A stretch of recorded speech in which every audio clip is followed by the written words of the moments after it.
your forecast first. Sponsored by Matex Heating, Cooling, and Plumbing.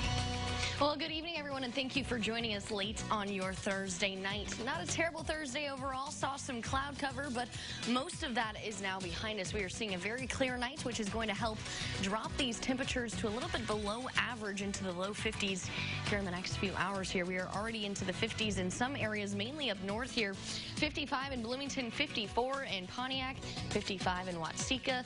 The rest of us into the upper 50s, low 60s, and we, again, are going to be falling into the low 50s, followed by a pretty cool day in store for the next few days. I will have all the details on this cooler forecast coming up.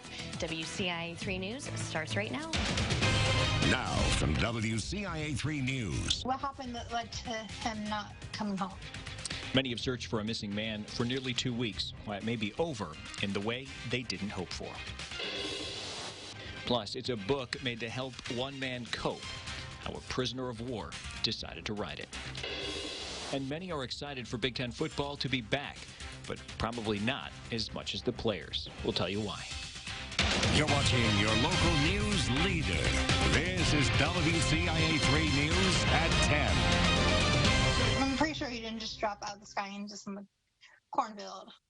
And that's why the family and friends of David Franklin are looking for answers after his disappearance may have been solved. Good evening, I'm Paul Cicchini.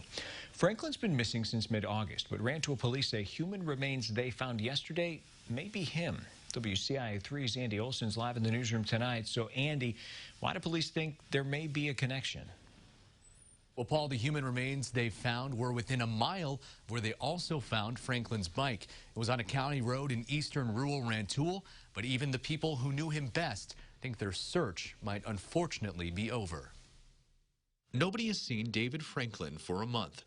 Franklin has lived on his own in Rantoul and is the best friend of Jan Falvey's father before he passed away in March. Franklin is someone who has always been around her family, so Falvey has been leading the search for him. But after today's discovery, she thinks their search might be over. He was part of our family.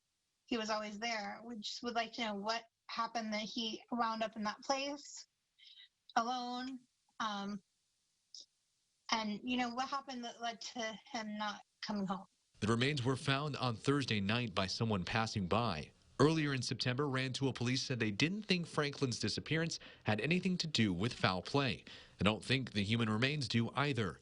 Police hope this can lead to some sort of closure for his family. We're hopeful that at some point we can identify this as Mr. Franklin to be able to close that out for the family. But either way, we'll hopefully get the remains identified and be able to move forward with that. Falvey says the remains were found in a spot Franklin doesn't usually go. She's still hoping anyone with cameras in the area may be able to see something that caused him to go out that way. Even if the DNA says Franklin has been found, they will still have just as many questions. Now, I think the family is hoping for some answers of what happened and how he got out there, because it's not somewhere he would have, regularly frequented. It's not close to his home. An autopsy is being done Friday morning by the Champaign County coroner, but police say it will take a little longer to get DNA evidence back. Live in the newsroom, Andy Olson, WCIA 3, your local news leader. Well, of course, when you get an update, Andy, let us know. Thanks. A vigil for Franklin was set up before today's news. That's still going to happen as planned, but of course with a different tone now. It's going to happen Saturday at 7 in front of the Rantoul County Market, the last place where Franklin was seen. Here's a follow-up now. One person is in custody after a student was shot at Western Illinois University. But some students in Macomb say they are still concerned. 18-year-old Kavion Poplis surrendered to Chicago police after a 12-hour statewide manhunt. Police say he shot his roommate. He's facing several charges now, including attempted murder and aggravated battery.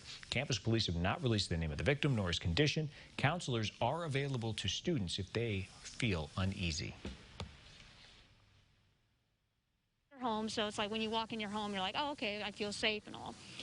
But with the situation that happened last night, I think bags should be checked until the situation could calm down. Campus buildings have been locked with extra security as classes resumed today. Leaders in Vermilion County are helping young people turn their lives around so they can build a healthier future. They formed an alternative juvenile court. It includes the state's attorney, probation department, a judge, public defenders, and Gateway Family Services. The program, which is aimed at helping nonviolent offenders, will provide drug treatment, counseling, and therapy. There's so many kids out there with so many needs that I think many of them could really do a good job in this program and see their self-worth and become productive members of our community. Right now, they are focused on helping people who have already been a part of the juvenile system, but they plan to eventually work on prevention. A police department wants to add a new canine companion to its squad. It would be the first for the Sullivan Police Department. The chief says the community could benefit from this addition. That's just one more tool that we can assist them in drug detection, the school, and all that. The department wants to make the unit largely self-sustaining. It's looking at fundraisers and grants to raise money. So far, it's raised $7,000. Nearly 140 new cases of COVID-19 were announced in Champaign County. That's more than 4,000 total since the pandemic began. 7 people are in the hospital. Looking at the numbers statewide, there were more than 2,000 new cases for a total of more than 268,000 infections since the pandemic began. 25 more people have died. Nearly 8,400 people in Illinois have died COVID-related deaths. There's been an increase in COVID-19 cases in Leroy. That's why the school district is changing what classes look like. Moving forward, core classes, math, English, science will all be offered remotely. There will be in-person instruction for students who need it. For high schoolers, non-core content classes, that means art, music, and PE, will be suspended for the week. The Coles County State's Attorney is closed because of a positive COVID-19 test. Court hearings are taking place. No word yet on when the office will reopen. Danville City Hall, however, is closed, and it shut down yesterday after an employee there tested positive. That building will be closed through the end of the week.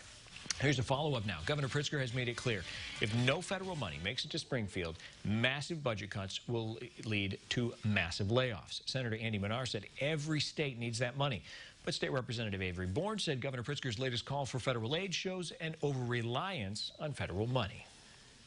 The budget already relies on $5 billion of borrowing from the federal government. To ask for more was just really a hope of the Democrats and not something that was grounded in reality. Expected, and we're no different here than any other state. And so Congress should step up to the plate and do something about it. They have the ability and the power to do it. Governor Pritzker sent another letter to the Illinois delegation in Congress asking for them to vote for federal money for local and state governments. New tonight at 10, the Moultrie County Clerk is clearing up confusion after a mailer was sent by the Secretary of State. The letter mentioned recipients hadn't applied yet for a mail-in ballot, and they still had time.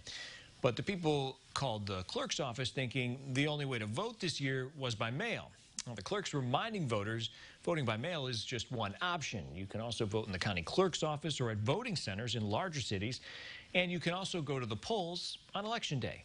New stop signs are replacing yield signs at rural railroad crossings. It's at the train crossing on Cardinal Road west of Duncan and on Duncan Road south of Cardinal Road. The sheriff says it's a way of keeping you, the driver, safe. He also says the changes mean the state has recognized the crossing as an increased hazard.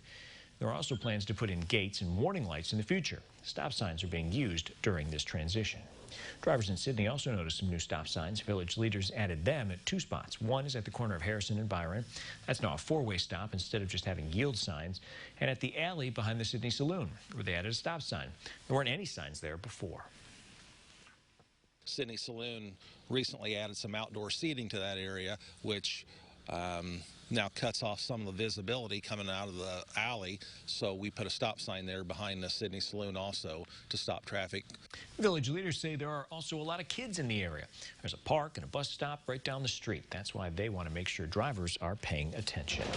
Some students are making a difference in several communities, how they're helping families. Plus, they're celebrating more than 70 years of marriage, what they went through to get there. And Oktoberfest in Germany may have been canceled, but it's still going on in central Illinois. We'll show you where.